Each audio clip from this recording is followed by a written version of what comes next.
Hi guys, Bow Hunting Radneck here. I want to show you how to turn video into moving painting, if you will, a moving painting.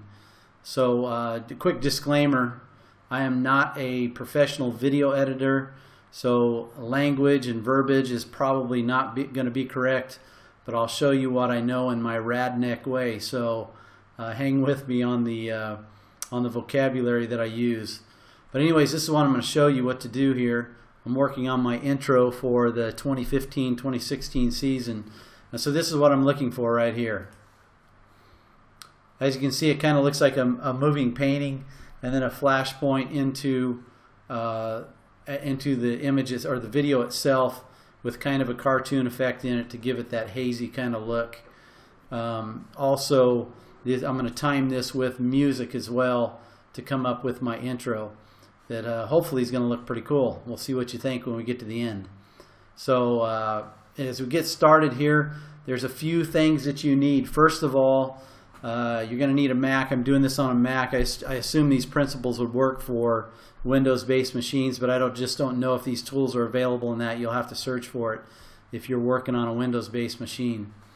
The first one, the one that I use in the example I'm going to show you today, is the Glaze app. It's called Glaze, and you can get that in the iTunes store for about $7, I think is what I paid for it, $7.99 or something like that. That'll be the best $7.99 that you've ever spent if you do a lot of video stuff. And we're going to move from my Mac to the Glaze and then back to my Mac. You can also use Corel Paint It. This is a free app, but the options for creating the paintings are quite limited, and also in my opinion they don't look as well as the Glaze app, because you'll get what you pay for. You want a free app, you're going to get what you get for free. So, but you can use this. I used a Mac-based machine software last year to create my intro for this. But this year I've gone to the Glaze because this one doesn't work on my computer anymore. So without further ado, let's move on. One last thing you're going to need is Final Cut Pro 10, or as some people say, Final Cut Pro X, but I believe that's 10.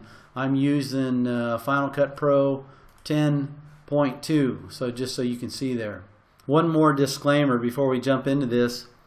This is a little bit more of an advanced technique.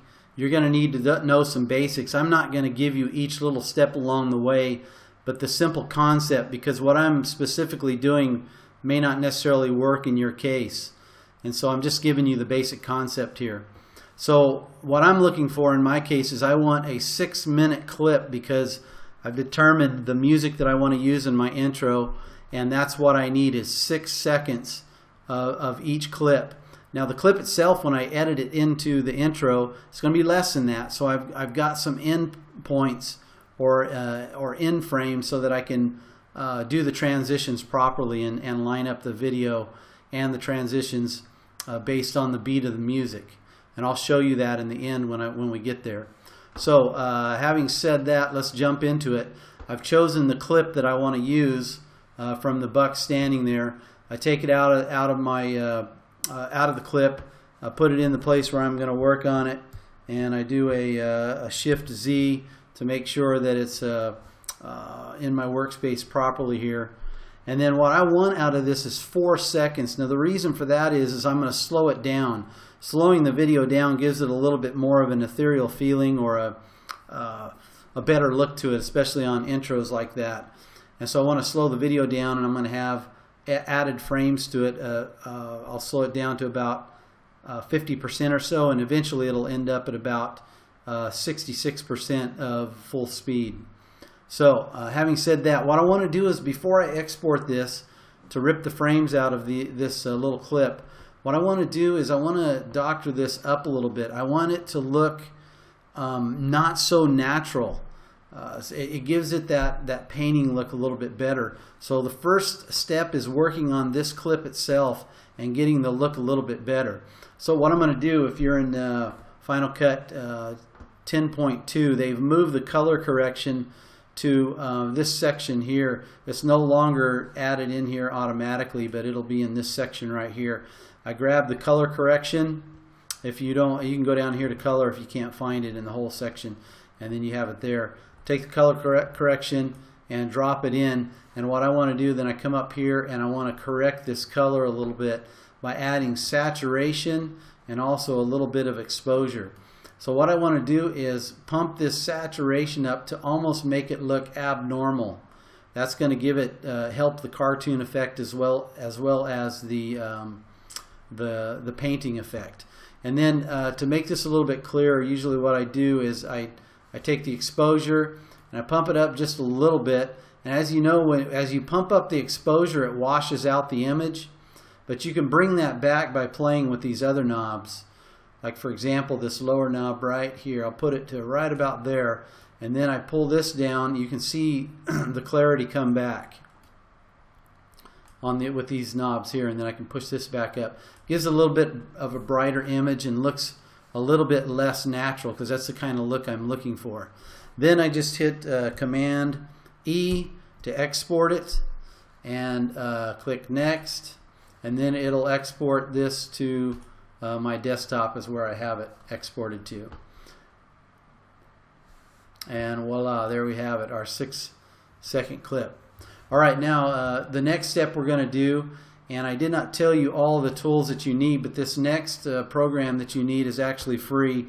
And if you're working with video, you already know of this, but it's called the MPEG Streamclip, and you can get this free by simply Googling that. MPEG Streamclip, and you can find it right there. Nice free download anywhere down right here, so you can find that anywhere. It's a great little free tool. It's actually one that you can pay lots of money for this, and you get a lot of the same kind of features in this, which is free. It's one of those unusual free programs that helps you in video editing. Okay, so when I pull up, get that installed and pulled up, MPEG Streamclip, I just drag and drop my clip, my 4-second clip that I just exported into this. I go up to File, and I want to make sure it's on 100%, so I don't know why you have to do this, but you just export to MPEG 4, and then I choose the quality as 100%, because I want this to look really good. But don't make MP4, you click Cancel. Cancel that, go back up to here, and you're going to put Export Other Formats. So I'm going to export in other formats, not QuickTime Movie. I switch this to Image Sequence. So I want to create an image sequence, and I'm going to make individual pictures. They're going to be full high definition still pictures. Each frame, there's 30 frames per second. So I'm going to end up with 120 frames out of 4 seconds. I want to make a folder on my desktop, and I'll just put here Intro Big Deer. Well, let's see here if I can change that up. Intro Big Deer, BD. And then I want to export this. I'll click OK here for image sequence. It's going to give me an option. I want to choose desktop, because that's where my folder is, and Intro BD. That's where I want to put them. And then I click Save. Actually, before I want to do that, I do want to change this because it'll make the title too long. So I usually just put like an A or something like that. You'll see what I'm talking about. It'll number each one of these frames as they go in. I'm going to skip ahead of this video. Okay guys, we are done with that. So now it's crunched all the, or actually ripped out all of the image sequences, or the each frame. And so I've got all these. Let me expand that so you can see that. So I've got each one of these frames. Now what I'm going to have to do is I'm going to have to work on each one of these frames. It's a little bit mundane, if you will, doing this, but that's going to create the effect that we want. So you can see how each little frame moves along. Alright, so now what we do is I'm going to pull out my iPhone, and using my iPhone I'm going to turn on my AirDrop and make it visible, and then what I do is I'm going to pull up another one of these frames. Excuse me while I pull one of these up. I'm going to highlight each one of these as this is coming up. And I'm going to pull out, again, I need 2 seconds for each side of the frame in between the flash, if you remember that. So 2 seconds would be 60 frames. So what I'm going to do is I'm going to pull out 60 frames, and using the Glaze app, I am going to pick my airdrop here, and my iPhone should show up here. Okay, so I picked out 60 frames, and you want the PNG here. You don't want to export it in any other format, because we're gonna make these transparent so that we can give that painting look to it. Drag and drop them into my iPhone, and as I drag and drop them into my iPhone, it will slowly work its way into my phone, and then we'll come back after it's fully loaded. The pictures are now on my phone, so let me show you here what we do. It's going to actually load into your camera section. You can see all the images here. They've loaded through AirDrop. And we're going to find our Glaze app. We're using our Glaze app. And the particular effect, you can play with these effects, but there's a lot of cool effects in here that you could use. And it'll give you a little picture that kind of shows you what it's like. But I like this particular effect I want to use this year is this one right here with this little ball, and it leaves holes in it, and then we're going to leave that transparent, and then we're going to bleed an image into the back at about 15% opacity to round out that picture or that painting look. So we're going to pull up our first picture here, and I use the top section. It lines up all of the frames right here for me. This is going to be a little bit problematic with this because it's hard to keep these in order, but this is the place where keeping numbers in your head will be good. I'm going to choose the first frame, and I got to work my way all the way through these to create the effect. Okay, so here's the first one. I work through it, and I do this as fast as I can. So this is the effect I want. I choose the effect, and you'll see what happens. It glazes it, but it turns it into a JPEG. JPEG cannot be transparent, so you want it in a PNG file. So to get to transparent, you choose a star, and then choose transparent, and then put that or shut that down. Click that one off, and then you have the image with the painting style in it. And then when we get all of these done, we will bring the image back in behind it with each frame that is not changed, and it'll bleed into the effect, and it makes it look like a painting. And so then I choose that, I export it, and it's going to export it to the gallery. So each one of these I got to go through and do this. I'm going to give you an example of a few of them here. So I'm on number 2. Just discard and load. Number 2. Second picture. I always keep these in order because it'll keep it in order for you. Number 2. You see how I can go through these pretty quick. Now number 3. Number 3. Oops, didn't want the question. But you can see how I can go through these pretty quick. I'll do one more for you, and then you can do the rest by yourself so you're not bored with this video. And we're on number 4. Right there. 1, 2, 3, 4. This is kind of the boring part. You got to tap the screen. Put it in the gallery. Now once I get it in these, I take my phone, hook it to my computer, download it into my pictures, and then I can pull them out and set them into a separate frame. So I'll show you that. Although I'm not going to show you how to download because you already know how to do that, but I'll download it into my pictures, pull them out, and stick them in a separate file. All right, I've imported all of the pictures into iPhoto. So there's 60 photos all together. Here's my intro BD folder. I'm going to pull that up, and all I simply do is drag them out of here, select all of them, drag them out of here, and drop them into my working folder.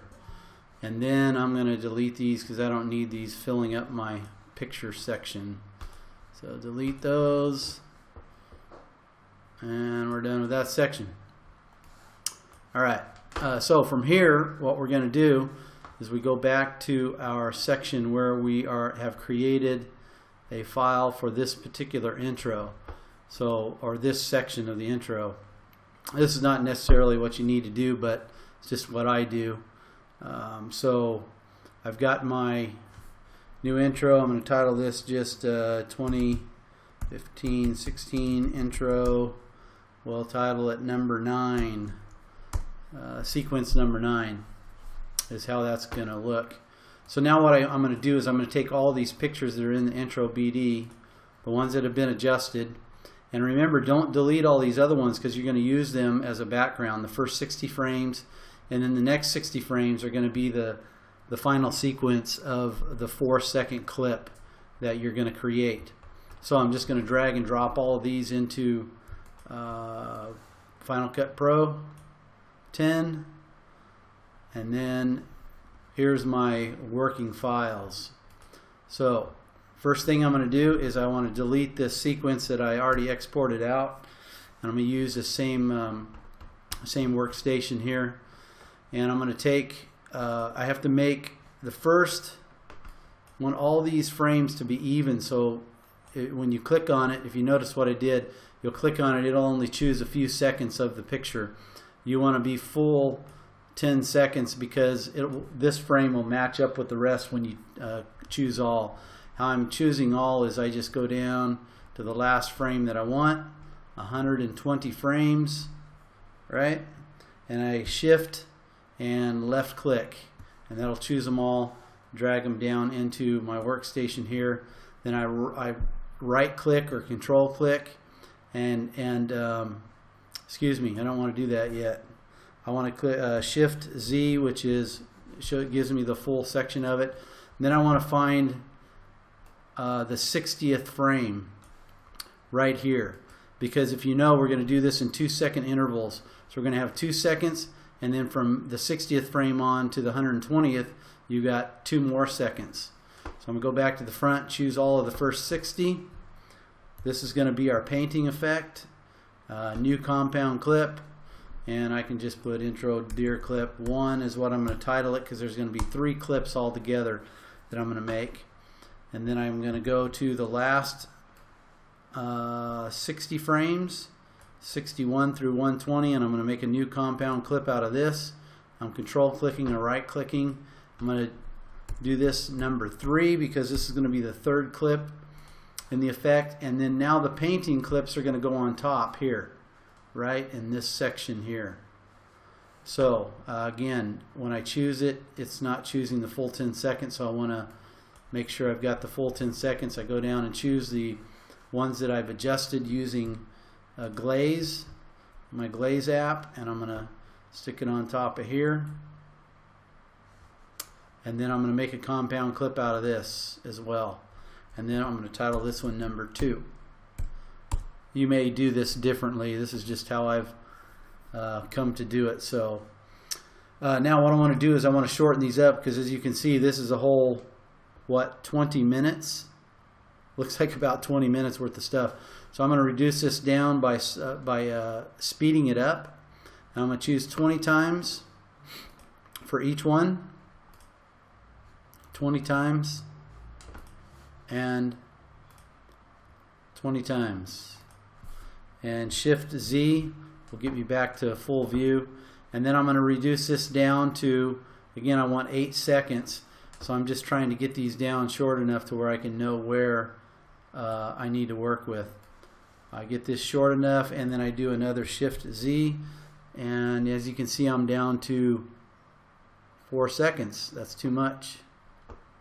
So I'm going to pull this out to 4 seconds, this one to 4 seconds, Shift Z, and pull this one out, Shift Z again to 8 seconds.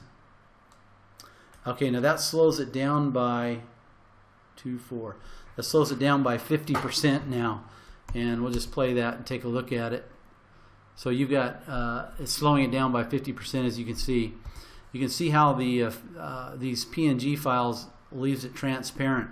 So the next step in working on this painting to make it look more like a painting is I'm going to go down to the bottom section, which is the image behind it is at 100% opacity. I want to bring this down to, get back to my main section here, I want to bring the opacity, which is down at the bottom, down to 15%. So I've got this frame chose, I choose that frame, excuse me for my bad English. I choose 15%, and now you can kind of see I've got my kind of my painting effect that I'm wanting. Now what I'm going to do with this second part to this image is I want to make this more of a cartoon effect. So I'm going to choose all, and then I go scroll down just a little bit and you'll see this cartoon effect. I'm going to grab that cartoon effect and bring it in. Now you can see, at least for my eye, you can work with this however you want to or do whatever effect you want on this. But for my eye, this looks a little bit too cartoonish. So I'm going to bring this down to 85%. Again, oops, I didn't want that. Get out of that. Make sure that your compound clip is chosen, and go to, not opacity, but you're going to go to the cartoon effect, and I'm going to put 85%. And you'll see it brings it down just a little bit to make the image look a little bit more realistic. Now I go back to the front of this clip, and I'm going to make this a compound clip so that I can make the flash in between. Choose new compound clip, and I'll just title this intro big deer clip. It doesn't matter much. And then I'm going to go, and in order to space this out so that I have enough space, you'll see what happens here. When I pull the bloom effect into it, I've got this set on 15 frames, this bloom effect, which is half a second. When I add it here, you'll see it says create transition, because there's not enough space on each end of these frames. That's why I wanted to make it bigger in the beginning, as I told you. So I'm going to put create transition, and then I want to delete it, and then I'm going to take it down to 2 seconds each one of these. Okay, so actually, excuse me, I'm going to slow it down to the 66%, because I think 50%, this is just for my eye, you can do what you want, but just for my eye, what I'm looking for is about 66% speed. So I'm going to move these down, these clips over here, down to 3 seconds apiece. So I'm going to come out with 6 seconds in the end. So I'm going to speed these up again 20 times for this one, but what I'm going to do is bring this out to 3 seconds. And I'll have to open this up a little bit so I can get my 3-second clip. Whoop, got it right on there. How's that? And then what I'm going to do is I'm going to speed this one up to 2 times. Looks like it went big. So Shift Z, I see the whole thing. Bring it back down to where I need it. Shift Z again.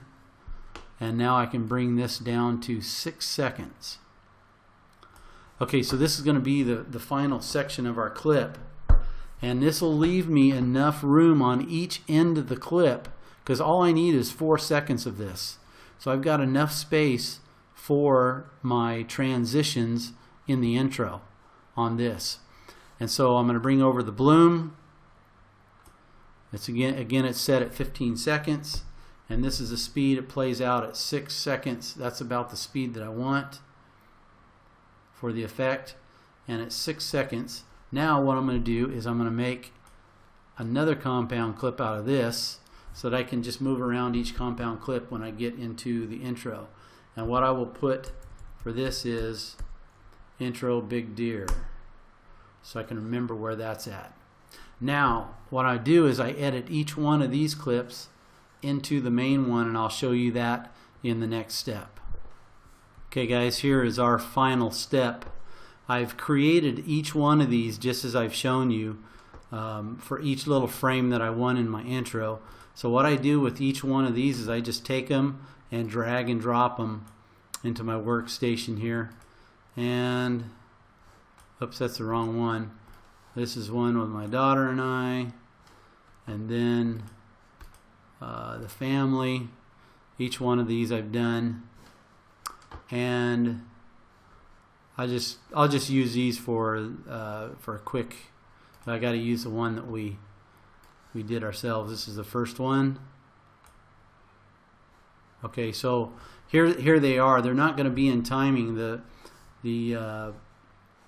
Let's see, where's the music I chose for this? It is right here. Okay, this is the music that I want, so I'm going to time it to this music. And to time it, here's what I'm going to do. As you can see, it's not in timing. That's probably a little bit loud for you. I don't know if you can hear that or not, that music. But, okay, so what I'm going to do is I want the flash point to go in each one of these. So I'm just going to highlight the music itself, and I'm going to keep it in tune and hit M to put a marker on each one where I want the transition. So here goes.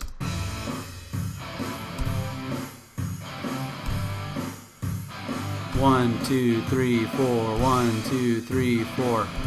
See, I'm just keeping it in beat. Got that one a little bit off. So I do it through all those, and you get the idea there. So I'm going to reduce these down to each set to time it with the music. So I'm going to look for the flash point here. I want to find the flash point right there. That's the middle point of it. I put a marker there, and now I want to reduce this down to where I can put this point and match it up to the music. Well, it doesn't want to let me do that.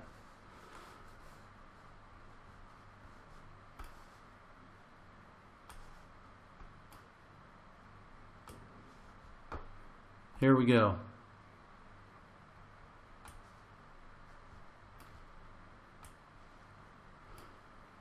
Once I get this first one matched up, it'll be much easier. You'll see how fast it goes. So right about there, I think we're pretty much matched up, or it's pretty close. Alright, so then I take this one, drag it back to here, and you'll see how this times out. So I'm going to find the middle point to this one. Where is the, right there. I'm just doing space back, space forward. I'm going to mark this one, the middle section, with an M. Hit on M. I move this one to the timing spot. There you go. So we'll just see how this works. So you go through this each one. I'm not going to show you each one, but here's how it works.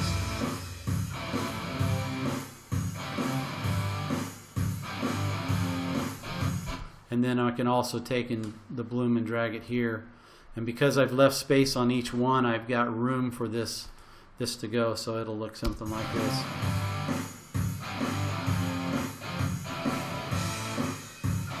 And of course that one's not timed yet, so you get the idea. So anyways, I hope you enjoyed that. I'm going to show you the whole thing, so here goes.